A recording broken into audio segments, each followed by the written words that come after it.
તમને ખબર હશે, જાપાન માટે તો ફેમસ છે જ, પણ હજી એક વસ્તુ માટે ફેમસ છે, એ એના ટોયલેટ માટે.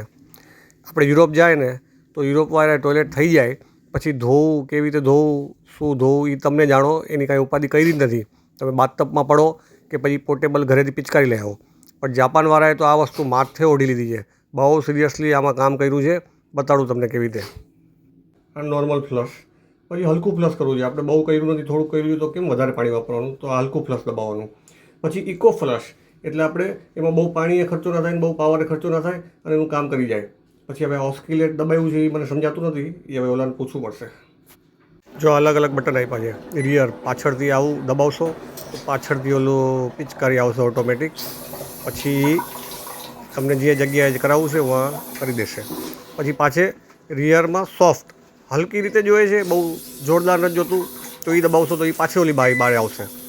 પછી ફ્રન્ટ દબાવવાનું, એટલે તમે એવી રીતે બેઠા છો કે અમુક જગ્યા રહી ગયું છે તો એ હું આવીને પાછે સાફ કરી જશે. એનો મતલબ એને મજા જ આવે છે કામ કરવાની, સાફ કરવાની, એનું એ જ કામ છે.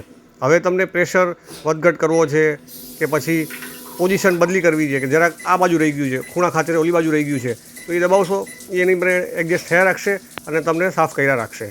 ના જોતું હોય સ્ટોપ દબાવી દો. હવે તમને પ્રેશર વધઘટ કરવો છે, હલકું જોઈએ છે, ફાસ્ટ જોઈએ છે, ચીપકી ગયું છે, નીકળતું જ નથી, તો એ પ્રેશર માઇનસ કરો, પ્લસ કરો, એ પ્રમાણે કર્યા રાખો.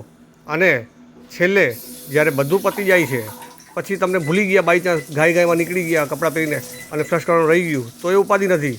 એ પોતે ઓટોમેટિક, એને ખબર છે કે આ માણસો આવા જ હોય, એટલે પોતે છેલ્લો ફ્લશ પોતે કરશે.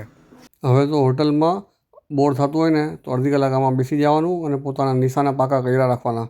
બહુ મજા આવી હશે અને જરાય ખબર નહીં પડે ટાઈમ ક્યાં વયો ગયો. જોઈ લ્યો એકવાર.